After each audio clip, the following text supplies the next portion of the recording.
Hello, and welcome to my channel. My name is Mark, and are you interested in taking apart watch movements and putting them back together and actually having them work? Well, that's a coincidence because so am I. And I'm here as a guy just starting my journey into the world of watches and watchmaking, and I want to share with you what I learned along the way. Now, obviously, before I can even think about taking the back off of a watch and fiddling with the movement, I'm going to need a few things. Those being knowledge. You've got to know where to start, right? How to get to the movement in the first place without screwing up the watch case. And once I'm inside, how to make sense of all those little gears and springs and tiny little screws. And I'll also need the tools to do it. Let me tell you, the amount of tools out there for watchmaking is astounding. There are screwdrivers and tweezers and movement holders and winders and staking tools, and that doesn't even cover how you're supposed to even see all those tiny parts or try to work on them. I'm going to need something to make everything look bigger. So, knowledge and tools, right? And that's what we're going to be talking about on today's video. Okay, so tools. I'm going to give you a list of things that I purchased, where I found them, and the prices I paid. Remember that the prices I'm giving you are current as of the time of this video, which was made in January of 2022. One thing that you're going to notice is that a lot of the tools designed for watchmaking is that there are some really cheap tools out there, but there's also some really expensive stuff too. I was shocked at the price of some of this stuff. I was like, this stuff must be dipped in gold or something to be so expensive. Let's take a look at screwdrivers. This is one of the areas that I was advised to really not skimp on, so I went for the best I could, and when talking about quality watchmaking tools, Bourjoin is always in the conversation. I took advice from Marshall over at Wristwatch Revival, and instead of springing for the whole set of screwdrivers, which would have set me back about $140, which is just ridiculous to spend since I'm just starting out. Instead, I bought individual Bourjoin screwdrivers, and I got sizes 0.8 millimeters, 1.2 millimeters, and 2 millimeters. So basically a small, a medium, and a large. And at $11 each, it's still really expensive, but these 3 screwdrivers should get me started, and I should be able to handle most of the screws I'll encounter with the movements I'll be learning on. Next, we really need to talk about tweezers. Along with screwdrivers, tweezers are really considered essential tools for watchmaking. And again, here is where you want to pay a little extra and get a really quality pair. I ordered the Dumont anti-magnetic tweezers in size number 2. And they retailed for about $23 from a place called Esslinger. So after I ordered them, I was contacted by Esslinger's customer service and told that they were out of that particular size in the Dumont, and they recommended the Bourjoin number 2 instead for $25. So I went with those. Now at the time I ordered, they were running a special offer, and they said that I could get a pair of their company branded tweezers in size 3 for free, so I got those in my order also. I think they were only around $3 anyway, but hey, free is free. Now I'm not sure if you can really tell here, but the Bourjoin tweezers are really much better than the $3 cheapies as far as the quality of the steel and the precision of the fit and finish. Now, I'm not sure if they're $20 better, but they definitely are better. Now, as far as being able to see all the little bits and pieces of the watch movement, you're going to need some magnification. You can either use glasses or a jeweler's loupe or something like that. But I went with these. They are calling them a jeweler's headband magnifier. I got these off of eBay, and they cost just $13. And I'm going to tell you, these things are nice. They come with separate lenses that go from 1x all the way up to 3.5 times magnification. They are super comfortable, and they even come with an LED light on the front to help illuminate what you're working on. Now, I really wish they would have gone up to 4 times magnification, but I think I can make these work until I'm ready to start spending more money on some of these upgraded tools. Now, if I stop right there, many would say that those are the 3 essential tools for getting started in watchmaking. But I bought a few extra things, and I'll go through those here pretty quickly so you can get an idea of what else I thought I might need to really do this right. I got a movement holder and a watch cushion, again from Esslinger. The cushion was about 12 bucks and the movement holder was about 9. I went with the extra large holder because I figured I'd be working on some bigger pocket watch type movements to begin with, and I really didn't know if they would fit in the regular size holder.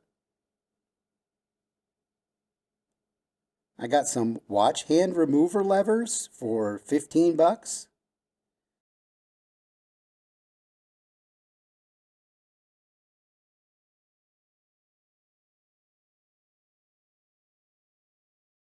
A really nice anti-static bench mat for $15.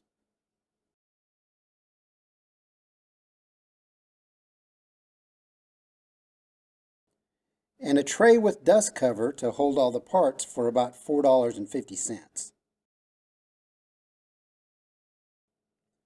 I got a little hexagonal anvil for $12, and I got that off of eBay.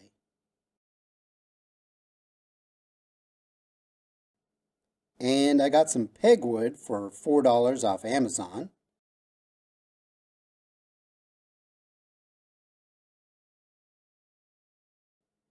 Some lighter fluid and some 99% isopropyl alcohol for cleaning and rinsing the watch parts.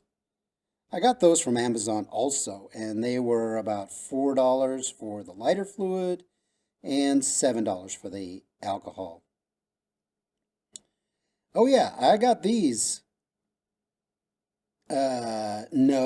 These finger cuts from Walgreens, and they were about 4 bucks.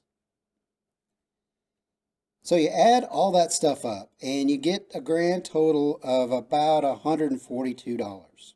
So for under 150 bucks, I think I got a pretty good start.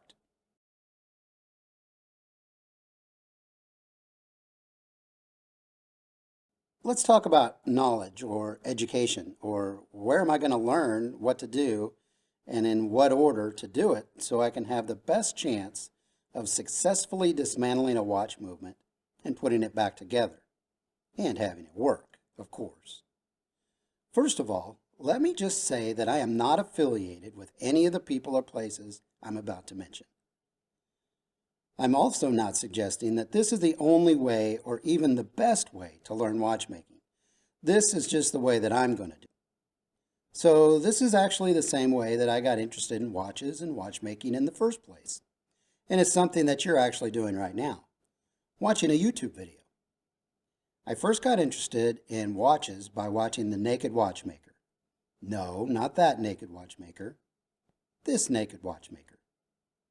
I watched one video which led to another, and pretty soon I went from wondering how he knew the names of all those parts and how he remembered where they all went, to actually starting to remember some of the part names myself. That's when I realized, hey, maybe it's not as complicated after all. Maybe this is something that I could actually do, and not just watch somebody else do it on a video. I mean, maybe I really could do this. Well, that led to me finding other channels and watching other people taking these things apart and putting them back together successfully. And one of the people who has influenced me the most is Marshall over at Wristwatch Revival. I highly recommend you watch some of his videos. His methods and techniques are solid and very professional, and he really explains everything as he goes along. It will really give you an idea if this is something you really want to get into or if you have the skills and the patience needed.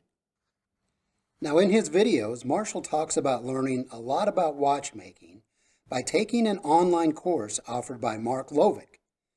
Mark is a highly skilled watchmaker with many years of experience. He runs a website called watchfix.com.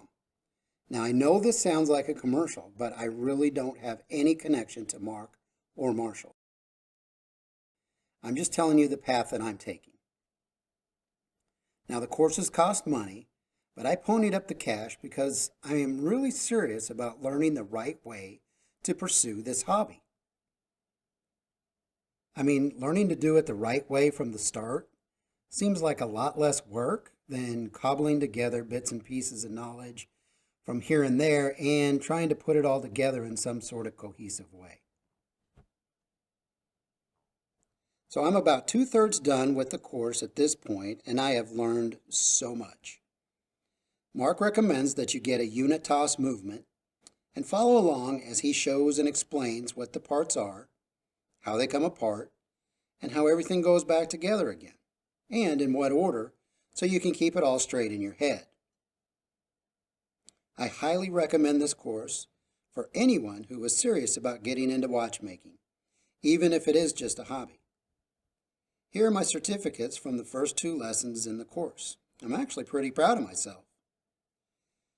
So anyway, there you go. That's what I got. That's what I'm doing, and that's how I'm going to proceed from here. I am so glad that you decided to check out this, my first video, and I hope you check back and watch my other videos as I post them.